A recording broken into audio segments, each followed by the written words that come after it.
The United States Post Office officially started offering parcel post services for larger packages on January 1st, 1913. It didn't take long before parents realized it was cheaper to send their babies through parcel post than to purchase a train ticket. Yes, you heard that right. Babies were sent through the mail system as an alternative mode of transportation due to cost. This, of course, was ended, and the official stoppage occurred on June 13th, 1920, which was about 3 months before another crazy story would begin. The founders of what would become the National Football League gathered in the famed football.Â showroom, and the rest was gridiron history. In this episode, we get to explore the 100-year history of the NFL, and it all revolves around some books. Welcome to the Football History Dude podcast, where each episode is a journey back in time to learn about the rich history of the NFL. Your host is Arnie Chapman. Football is his passion, and he wants you to come along with him to explore the yesteryear of the gridiron. So hop on board his DeLorean, and let's get this baby up to 88 miles per hour. This time as we step off our DeLorean, the date is September 17th, 1920, and we are in Ralph Hayes' football.Â showroom. And we have another guest riding shotgun with us again. His name is Clayton Trutor. He's going to be our guide through football literary history, similar to Dr. Emmett Brown was to Marty McFly cruising through time. Now, Dr. Clayton Trutor is a historian and sports writer. He writes about college football and basketball for SB Nation at Down the Drive and Underdog Dynasty. He holds a PhD in U.S. history from Boston College. He is the author of a forthcoming book on the history of professional sports in Atlanta, and by golly, he'd love to hear from you over on Twitter. You can hit him up at Clayton Trutor. But without further ado, let's get this thing a-poppin'. Hey Clayton, welcome to the Football History Dude podcast, and thanks for riding shotgun with me, man. Thanks for having me be a part of it. It's an honor to be on a podcast right after the legendary Upton Bell. I'm looking forward to the opportunity to be on here, and think we're going to have a lot of fun. Sure, and just like I said in the intro, we just went back in time. We took the DeLorean to September 17th, 1920, the founding of the NFL. This upcoming season happens to be the 100th season of the NFL, and what better way to celebrate the rich history than to take a look at some of the better books covering the yesteryear of the gridiron. The first stop on our journey is a book by Michael McCambridge called America's Game, the epic story of how a pro football captured a nation. Now you put this into the league history category. Why did you pick this book for this category? I don't know that there's any other book that so comprehensively covers whether it's the economics of the league, whether it's the on-field product, whether it's the social importance of pro football. McCambridge takes the story from Canton, Ohio, 1920, all the way up into the 21st century, and in a very nuanced way weaves a lot of different trends together in his story, and in a really comprehensive way talks about how the NFL became America's most popular sport from a fairly marginal one back in the 1920s. What intrigued you or pulled you into this book? I was walking through Barnes & Noble one day, probably, 10 to 15 years ago. I saw it on the shelf. It was a book that I had always wanted to exist. I'd always been interested in the history of pro football, college football, any level of football, and I had never seen a book that in such a broad way covered the entire history of the league, and I sat down, I read it probably in 2 afternoons, and once I'd finished, I started right over again. It blew my mind. There was so much content in there with which I was unfamiliar. I really didn't know much of the stories about the owners of pro football. I didn't really know a lot about the on-the-field product before about 1960. So it opened my eyes to a lot of different aspects of the league's history, and also just encouraged me to read up on other areas of the history of pro football as well. Do you have a favorite story or some kind of interesting golden knowledge nugget that came out of the book that just kind of stuck with you? What really stuck with me about this book was the importance of television to pro football. That football was able to be presented in this very cinematic, landscape-like way, which really helped broaden its popularity. Baseball had always been the national sport, but in many ways the rise of television and the rise of pro football happened at the same time, and McCambridge describes that well. He describes how the NFL got into television, large-scale television deals, which helped every single franchise have a financial foothold in this shared television deal. So his discussion of economics and the cultural importance of television to the NFL was really eye-opening to me. Yeah, learning about the history and especially some of the recent episodes about how important the television explosion as far as the NFL has really intrigued me as well. And I just think it's so cool how something that we take for granted every day nowadays just was the catapult to make the game America's sport. Oh, no doubt about it. Yeah, absolutely. I'm trying to think of a similar title to that. The closest thing I can think of is a book I haven't actually read yet. John Eisenberg, who's written a number of excellent books about pro football, has a book called The League, How Five Rivals Created the NFL, which came out last fall and has been getting rave reviews. I gather that book in many respects delves into the early history of the league as well, so that might be a nice companion to McCambridge's book, which I don't think really has a peer as a broad history of the league. In your opinion, it's pretty much the far and away type for as far as league history goes? Yes, if I was going to encourage anyone to read one book about the NFL, it would be the book I would choose. It puts the entire story in context, and anything you do, whether you're interested in the history of the league or its present, makes a lot more sense after reading his excellent book. I would actually recommend all of his books. He wrote an excellent biography of Lamar Hunt. He wrote this fantastic book called His Life's Work, which is a biography of Chuck Noll. McCambridge, I think, is one of the best football writers out there. Well, definitely, like I said in the intro, I'll be putting all of these links in the show notes for everybody. And speaking of American history, 100 years NFL, hey, this is the time. Let's get some knowledge on this. And another one, on the next stop, we talk about a biography. And you said that Namath by Mark Kriegel is the one that you would choose in this category. What's that? What's the reason for that? It really does a nice job putting Namath within the context of his times, whether it's growing up in Beaver Falls, Pennsylvania, in this blue-collar town near Pittsburgh, or playing football at Alabama, or being a celebrity in New York City in the 1960s. Kriegel does a fantastic job creating a time and place and showing how Namath inhabited these worlds. Kriegel's written a number of great biographies. He wrote a fantastic biography of the fighter Ray Mancini. He wrote one of Pete Maravich as well. Namath's biography is my favorite of his.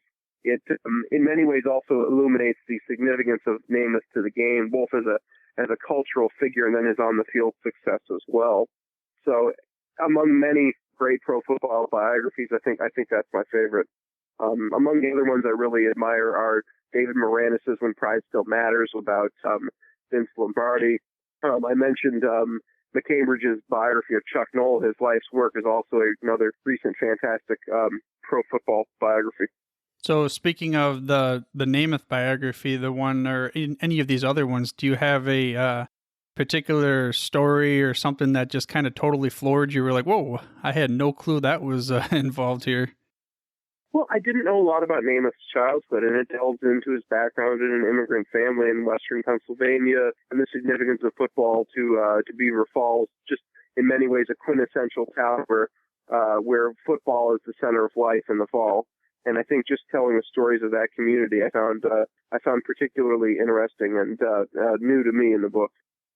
How much do you think that played into a factor of, you said not a wealthy immigrant family and moving into a football town and that kind of thing?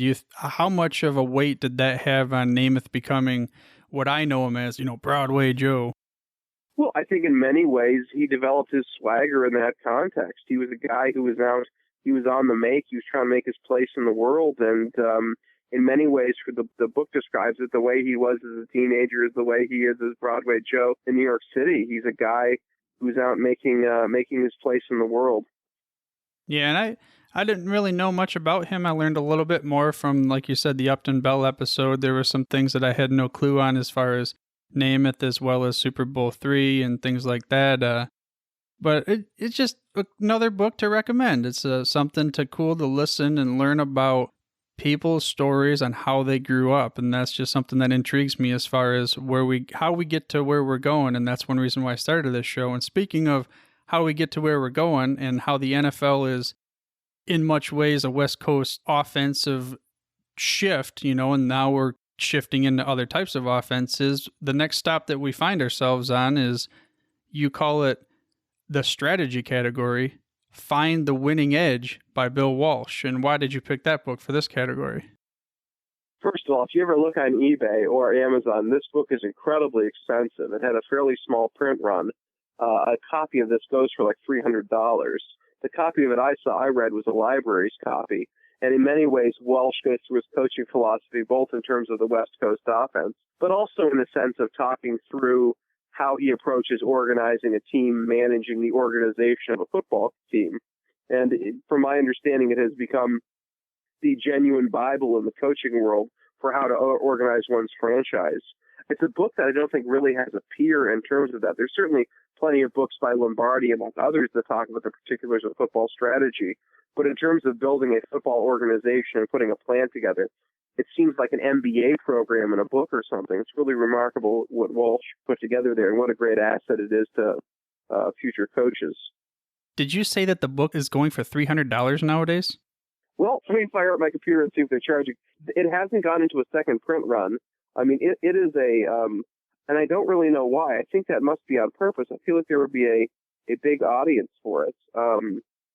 $289.33 is the current going price on Amazon for a used copy of it. So that's one of those situations where if you go into most libraries and if you can find this book, I'll pay the late fee. I don't care. You can make a profit, man. It's pure profit.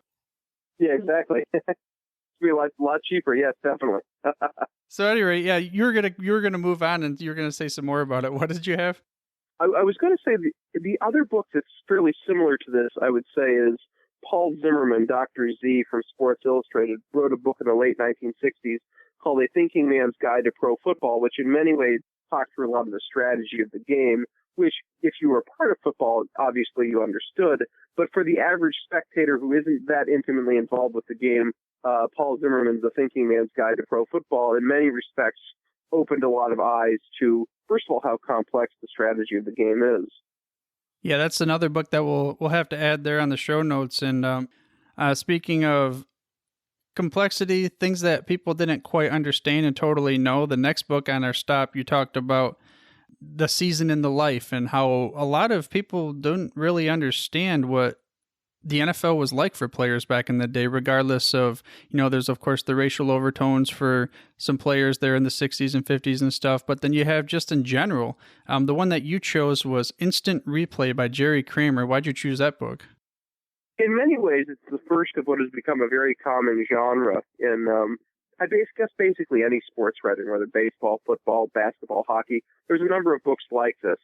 In terms of football, the first of these was Jerry Kramer's Instant Replay, which was co-written by Dick Scheck, who was with Sports Illustrated at the time. And it is written like a diary. Kramer walks you through training camp, through the season, what it's like to deal with Lombardi on a day-to-day basis throughout the 1966 season. It's when the Packers won the first Super Bowl. It's been a widely copied book. There have been many accounts similar to it in subsequent years, but I think Kramer does it about as well as anybody. It's not really like an expose saying, oh, the dark side of pro football. As a lot of other similar titles have come to or have presented things. He certainly gripes about Lombardi, though. I think one of the things that's enlightening or illuminating about the book is that clearly he respects Lombardi and the success he's had. He's been a part of the organization for a number of years, but he certainly didn't like training camp and did his best to avoid some of the less pleasant parts of it as well. So you get the sense of what the average player is feeling as he's going through the different steps of the season in the book. I think it's a fairly brief book. It's something you could read on a 2-hour bus ride. It's really just a nice, quick entryway into reading about the history of the NFL too. I think to see it through the eyes of an athlete. Yeah, and another thing that was kind of cool for me, I'm not sure how many of you out there were able to watch the Hall of Fame induction speech last year, but Jerry Kramer really did peel back the curtain to how it was like playing for Lombardi, and it was very moving. I'm not. Were you able to see his speech? Yeah, I was. Yes, it was. Having read the book, it gave it a little different context too. It was kind of interesting. In many ways, it sort of builds on what you read in instant replay. Yeah, it was pretty cool, just in general for that, and I highly suggest anybody out there this upcoming year, the first weekend of August is the Hall of Fame induction. If you have a chance to get out there, definitely take a look at it and how to head out there. There's a free for the family to get out there for a lot of the events, and there's a lot of other things that are going on. Speaking of this category, though, Clayton, you mentioned that there were a few other books out there, similar style or whatever. Do you have any that come to mind? Yeah, I mean, some are written by journalists, some are written by players. In recent years, there's an excellent book that was following the Rex Ryan Jets, written by a guy named Nicholas Davidoff, who wrote for the New York Times. It's called Collision Low Crossers, which covers, I think it was Rex Ryan's last season that it's covered, last season with the Jets that's covered in the book. And you see the genuine conflict between the offensive and defensive staffs and players in it. A lot of the turmoil of an unsuccessful season comes through in this. In certain respects, you see a little bit of that in like TV shows like Hard Knocks, but you get a much more detailed picture of the course of of 16 games in Davidoff's book Collision Low Crossers.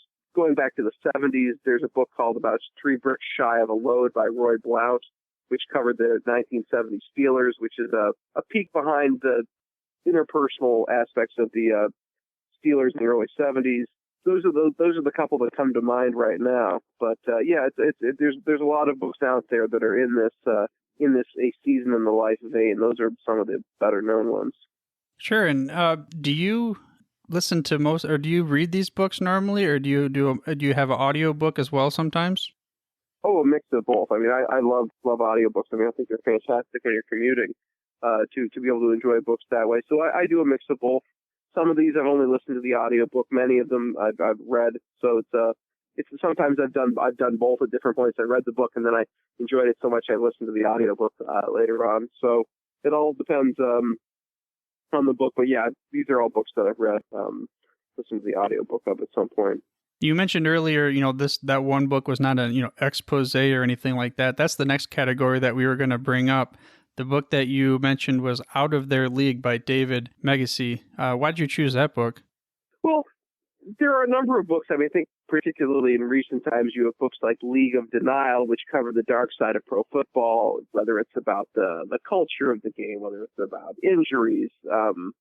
In many ways, I think the first book in the genre is by a guy named Dave Megiesi, who played in the early 1970s, late 1960s, early 1970s for the Cardinals, who wrote this book Out of Their League, which deals with, to a great extent, the racial conflict on the Cardinals team in the late 1960s and early 1970s.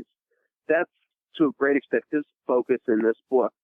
And it is the first of many titles that are somewhat similar that have come out in subsequent years. There's another book called They Call It a Game by a guy named Bernie Parrish, who played for the Cleveland Browns in the 60s and 70s, which is more about the brutality of football. Is more the focus of that book. I think in many ways Megiesi's book is a little bit better written, and I think tends to hold up better as a text. But it's certainly an important genre in the history of pro football writing, and there have been a number of books in this category. And Out of Their League is probably the strongest title in that field, I think. Was there anything that really struck a chord with you as far as, it I guess you could say a heart thumper type thing, and made you really think about why should I continue supporting this sport or anything like that? Well, I don't know that I felt that way. I think in many ways it reflected some of the social issues of the time period, some of the social conflicts of the time. In particular, there's a sense that the Cardinals at one point had, as many pro football teams, had a silent quota on the number of African American players they were signing. And Megiesi goes into that aspect of pro football in particular during the 1960s, something that has times has certainly changed in many respects. But he, in many ways, exposed a lot of these issues to the public for the first time. Did he ever go, even though it was the majority of the book was about that, did he ever at some point in time say this was happening, but did he give to the point where this player or this coach or this organization or something was actually trying to help us head in the right direction? Well, his book's fairly negative. If you ever get a chance to read it, he had just left pro football at the time. He was a guy who I think he was going to graduate school for sociology at the time.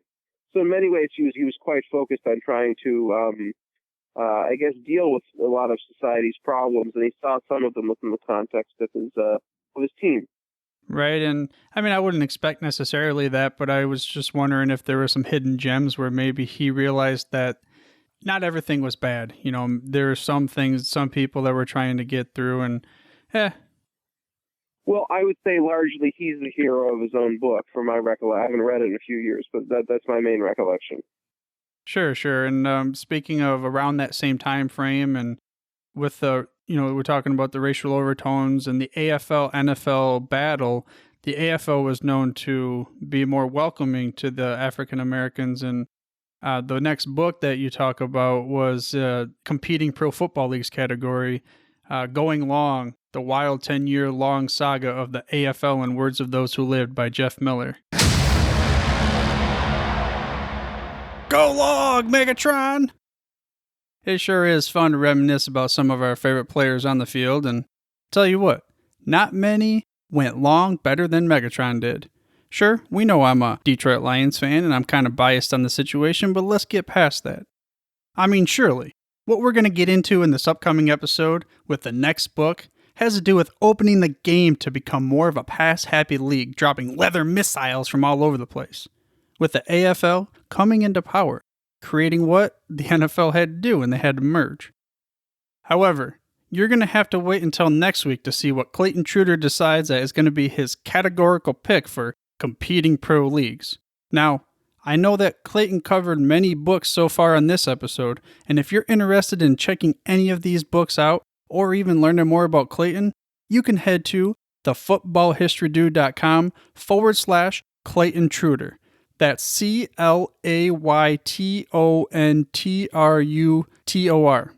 Again, that's the footballhistorydude.com/Clayton Trutor. On the page, there's going to be many ways for you to enjoy these books. There's even ways to get 2 free audiobooks from either audiobooks.com or Audible. Also, there's a link for a free month of Kindle Unlimited. That way you can enjoy your favorite books in any fashion you please. Whatever you fancy, man, get after it. Oh yeah, and for surely, why don't you go ahead and subscribe for free to this show by mashing that little subscribe button on your podcast player of choice. That way you get the hottest, freshest out the press episodes each and every week. But let's talk about it next week. You will get to hear the rest of Clayton Trutor experience, taking us back in the DeLorean to explore some literary work of gridiron art. But for now, dudes, I'm through if you're through.